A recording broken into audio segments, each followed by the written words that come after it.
On June 27, 2025, Jeff Bezos and Lauren Sánchez didn't just tie the knot, they shut down a private island for a wedding so extravagant that it turned an entire city into their stage. Romance, luxury, and a quiet storm of controversy. There were headlines, secrets, and questions that followed every detail. But what really happened behind the silk, the smiles, and the drama? Welcome back to Never Ending Celebrities. As we all know, a wedding like this doesn't just appear out of nowhere. It's the kind of headline event that only happens after years of buildup, years of secrets, wild press coverage, and the slow transformation of a relationship that once shocked the world into a show now impossible to ignore. It all started with two people the world couldn't stop watching. Jeff Bezos, the world's richest man and the mastermind behind Amazon, married to Mackenzie Scott for 25 years, and Lauren Sánchez, a successful journalist, former news anchor, and licensed helicopter pilot with ties to Hollywood and media production. But in early 2019, their names collided, and so did the headlines. Their private messages were leaked, photographs were picked apart, and just like that, Bezos' divorce became global news overnight, and Lauren Sánchez suddenly became a name and a face no one could look away from. But here's what no one really expected. They didn't fade or hide. Instead, they turned the attention into momentum. Yacht trips, Met Gala appearances, and high-profile charity events. They weren't avoiding the camera, they were owning it. The public love, private jets, unapologetic wealth, everything was there. And just when the world thought they'd seen it all, Jeff got down on one knee. In May 2023, Jeff proposed to Lauren on his huge yacht, Kourou, near Cannes, France. The ring was a rare 30-carat pink diamond, worth between $3 and $5 million. It wasn't just a ring, it was a message, a promise, and a headline waiting to happen. What started as a scandal slowly reshaped itself into a strategy, and possibly something deeper. Some still question the timing, the motives, and the image. Others say it's love, plain and bold. But whatever side you're on, one thing's clear. This couple knew exactly what they were doing. Because by the time the wedding invitations went out, it was not only two people in love. It was about power, presence, and the perfect setup for a wedding that would stop the world for one weekend. But what destination did they choose, and how did they turn their wedding into something picture-perfect down to the last champagne bubble? It began in the city of Venice, an ancient, floating, romantic, and iconic place where history whispers through every stone. Time seems to pause. And for 3 days, Jeff Bezos and Lauren Sánchez made it their personal stage. The venue was San Giorgio Maggiore Island, a sacred landmark in the Venetian lagoon, home to 16th century basilica designed by Andrea Palladio. Normally, it's quiet, solemn, almost spiritual. But that weekend, it wasn't. The celebrations began with a lavish Gatsby-style party, roaring 20s glam, champagne towers, beaded gowns, live jazz, and guests dressed head to toe in opulence. There was no subtle entrance. Everyone arrived by water taxi, greeted by candlelight, vintage music, and a level of luxury so loud it shimmered. Then a full-blown foam party unfolded on Bezos' $500 million yacht, Kourou, a 417-foot floating palace sailing the Italian Sea. The DJs played under the sun, dancers moved through clouds of foam, and rosé flowed like water.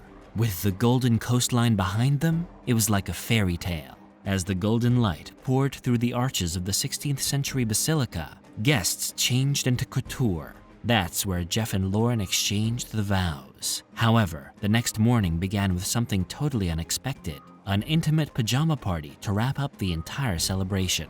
The silk loungewear, espresso carts, and glam with a wink, a quiet brunch vibe turned into midnight glamour, ending the 3-day affair on soft, glittering notes. But behind the beauty, an army of staff worked non-stop to keep it all moving. Even drones were banned. Private security teams locked down the arena, and VIPs were taken in through private canals. For 72 hours, Venice didn't feel like Venice. It felt like it belonged to them.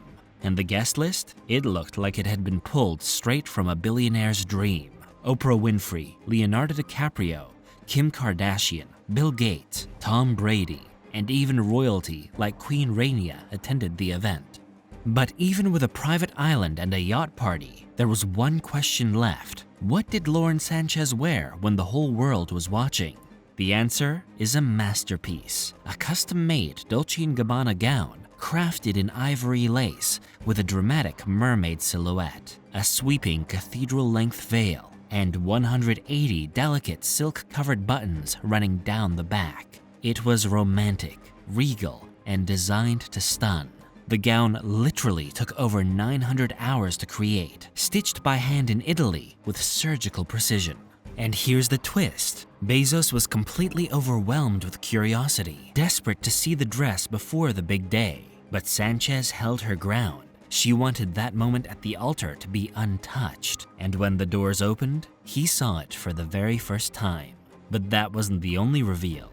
Days before the wedding, Sánchez appeared in a full bridal spread in Vogue Italia, complete with high-contrast lighting and couture poses that blurred the line between bride and brand. While some called it iconic, others couldn't hold back. Katie Couric publicly slammed it as tacky wealth, comparing it to 80s greed culture. Even critics on social media dubbed it as old money cosplay, a little too theatrical, styled, and perfect. Yet many fashion insiders praised it as bold, unapologetic, and high fashion at its peak. The world wasn't just watching the wedding, they were rating it. However, not everyone was clapping.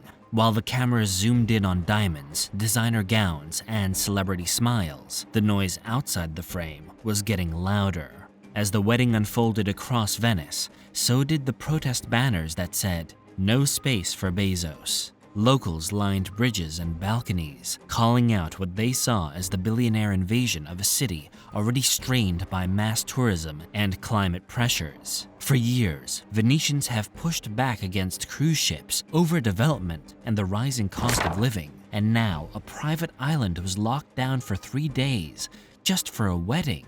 The environmental concerns only made the backlash louder, as over 50 private jets reportedly landed in Venice that week, carrying VIP guests from every corner of the globe, while luxury yachts clogged the canals. The irony didn't go unnoticed, especially since Bezos himself launched a $10 billion climate fund just years earlier. Some praised the impact on Venice's economy, with reports saying the wedding brought in nearly 48 million euros through hotels, transport, staff, and security. The backlash spread quickly online. The American comedian and actress Rosie O'Donnell called the event gluttonous and even took a jab at Oprah for attending the ceremony. Still, people stood by the couple. They believed it was their moment, their love, and their choice to celebrate it how they wanted. So after all the glitz and the criticism, what did it all really mean?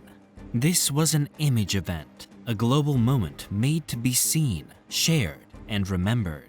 It blurred every line between love and luxury, performance and reality into a power play. Jeff Bezos, once the world's richest man, turned his wedding into a stage. Every moment was calculated, from the silent basilica to Lauren Sánchez's gown, stitched over 900 hours. Together, they didn't just celebrate a relationship, they built a brand. And in the end, for one weekend, the world watched, some with admiration, others with suspicion, but everyone was watching. So, what do you think? Was this a love story or a $100 million image campaign dressed in white lace? Drop your thoughts in the comments, because we're watching every take. And hey, if celebrity drama and quiet controversies are your thing, don't miss our deep dive on Diddy on trial. It's a wild one.